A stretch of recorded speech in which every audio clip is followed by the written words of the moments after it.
Vamos lá, pessoal. Voltando para o segundo bloco da aula de hoje, sexta-feira. Tudo bem? Então vamos lá, voltando. Eu parei nas questões de equilíbrio e deslocamento de equilíbrio, né, dos três fatores: o fator concentração, o fator temperatura e o fator pressão total sobre o sistema. Lembrando que concentração equivale à pressão parcial de cada componente. Lembrando que catalisadores não deslocam o equilíbrio químico, ok? E lembrando que pressão total sobre o sistema só perturba substâncias, espécies, melhor dizendo, que encontram-se na fase gasosa. Leitura da fisicoquímica: gás e vapor, para a fisicoquímica, significam o mesmo comportamento, ok? Então agora a gente vai dar continuidade a equilíbrio químico. Agora vamos entrar na segunda etapa, chamado equilíbrio iônico. Na verdade, é o mesmo princípio de equilíbrio, a mesma ideia de constante. Você tinha uma constante chamada Kc, que é constante em termos de concentração. Você tinha uma constante chamada Kp, que é constante em termos de pressão. Bom, agora a gente vai alterar um pouquinho essa simbologia, mas vai alterar só com a questão didática. Se você tem um equilíbrio com íons, e esse íon é a formação de um ácido, então no lugar de Kc você vai chamar de Ka. Se você tem uma base, no lugar de Kc você vai chamar de Kb. Se você tem a água que se ioniza, muito baixo, mas se ioniza, você vai chamar de Kw. Se você tem um composto pouco solúvel, você vai chamar de KPS, porque ele é pouco solúvel, ele vai atingir um coeficiente de solubilidade. Então, na verdade, a gente só vai fazer uma pequena adaptação à ideia que a gente tem de equilíbrio químico. Ok? Então, vamos começar essa parte. Então, eu tenho um equilíbrio químico. É um caso especial do equilíbrio químico que aparece íons. A detalhe é que aparece íon. Então, primeiro, esse equilíbrio que aparece em íon, é um equilíbrio homogêneo, mas ao mesmo tempo é iônico.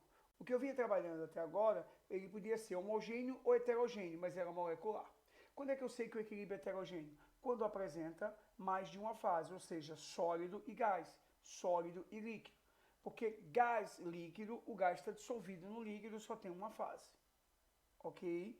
Mas aí você pode ter, o equilíbrio pode ser homogêneo ou heterogêneo, e o equilíbrio pode ser molecular ou iônico. Só é iônico se tiver íons. Sem ofender os senhores, prestem atenção. Eu sei que NaCl é uma substância iônica, mas se eu escrever NaCl na equação, não é iônico ali. Só vai ser iônico se eu escrever Na mais Cl menos. Aí tem íons. Então só vai ter iônico se tiver a presença de íons. Então nesse exemplo aqui eu tenho Cr2O7 2-, que é o íon dicromato, mais a água líquida, formando um íon cromato, CrO4 2-, e liberando 2H+. Então esse equilíbrio é iônico.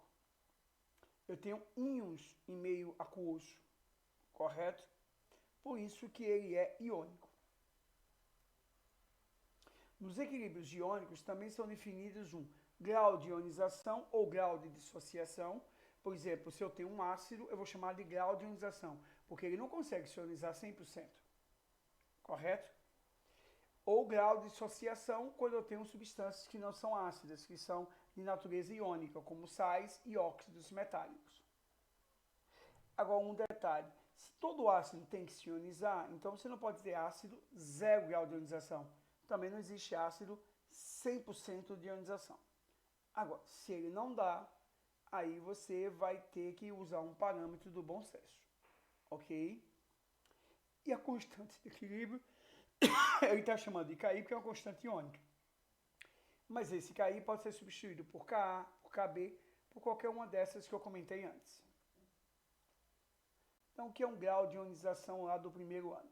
É o número de moléculas ionizadas sobre o número de moléculas iniciais. Se for de dissociação, é o número de moléculas dissociadas sobre o número de molécula inicial. Tecnicamente, não deveria ter grau de dissociação, só grau de ionização, porque os compostos que se dissociam, eles atingem o valor de 100%. Quando o vestibular não quer considerar 100%, ele vai dar um grau de dissociação que você faz a leitura de grau de dissociação aparente. Já os ácidos têm grau de ionização, qualquer valor acima de 0, mas nunca chega a 100%. Só se a questão não der informação, aí você vai partir para o extremo. Mas ela, dando as informações, com certeza você vai perceber que nunca vai ser 100%, também nunca é zero.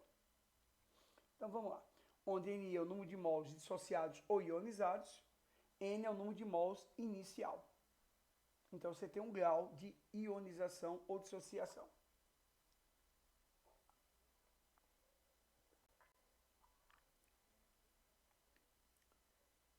Eu adoro cozinhar, adoro, não sou muito bom, mas adoro estar mexendo. O que eu tomei aqui agora foi o que a gente chamava na boca do Rio de frappé, que é água de coco batida com a carne, com um leve toque de leite condensado.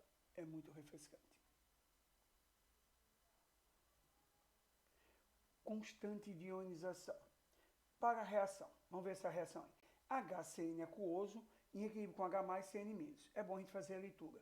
O ensino médio trabalha muito com essa representação, por isso que eu não mexi. Mas o correto seria tecnicamente HCN aquoso mais água, formando H3 ou mais CN-. Porque não existe H+. O H+, toda vez que você tem H+, você faz a leitura de H3 ou mais. Ok? A sapinho HCN eu aprendi no primeiro ano que é um ácido fraco. É muito fraco, mas ele se ioniza. Ele não vai ser zero, ele tem um grau de ionização. Não tem um grau de ionização de 90%. Esse é um ácido fraco, é um grau de ionização abaixo de 5%. Mas se ioniza. Ok?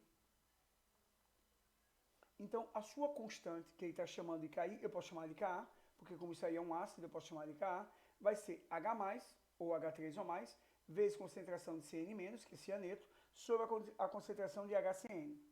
Tá certo?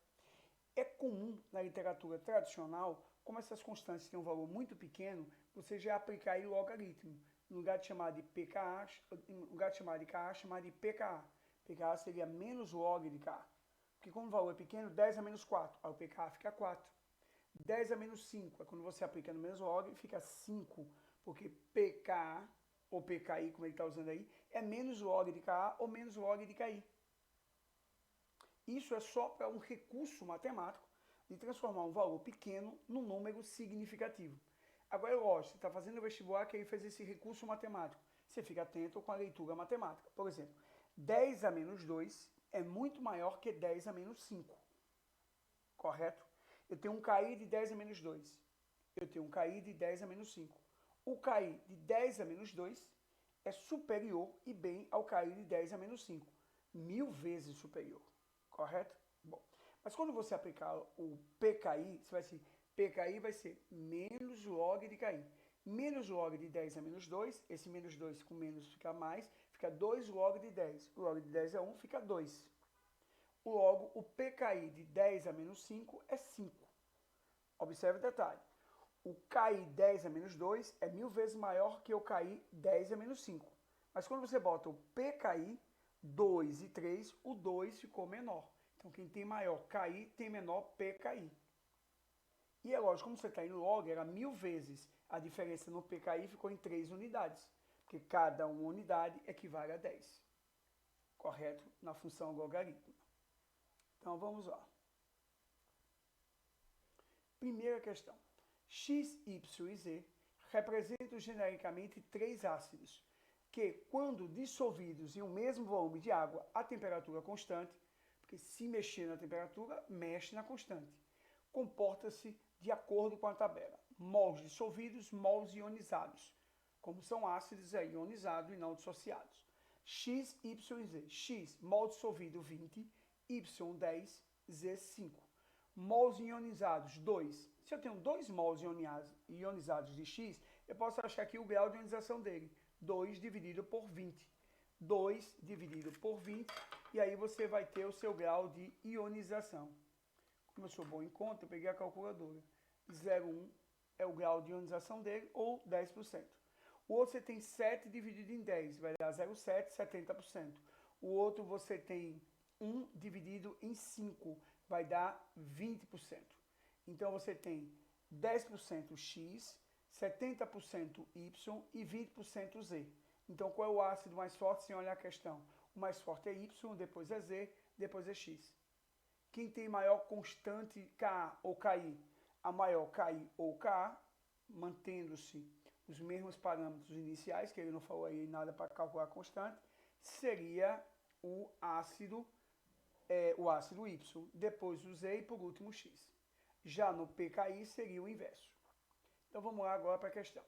Analise as afirmações considerando os três ácidos. X representa o ácido mais forte. Não, o mais forte é Y, porque deu 70%.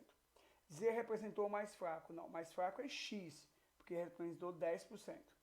Y representa o maior grau de ionização. Com certeza, Y é o que tem o maior grau de ionização. Apenas o item inciso 3 está correto, letra C. Então vamos olhar isso aí agora.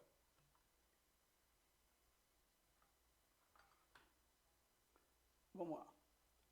O alfa de X, 0,10, 10%. O alfa de Y,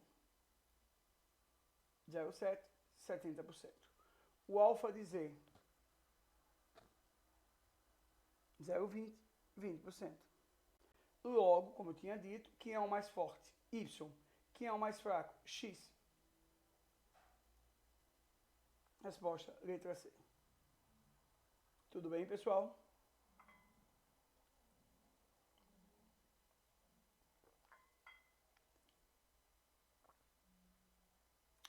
Só um detalhe. Vocês conseguem ver o texto aqui na minha xícara.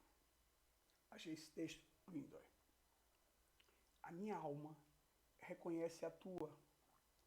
Eu honro o amor, a luz, a beleza, verdade e compaixão dentro de ti, pois também habitam dentro de mim.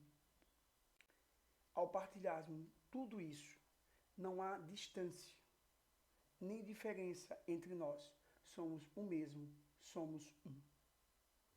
Perfeito, né? Quando o ser humano atinge esse nível aí, é muita alegria, muita satisfação no seu coração. Eu volto já para o último vídeo, ok? Chego já.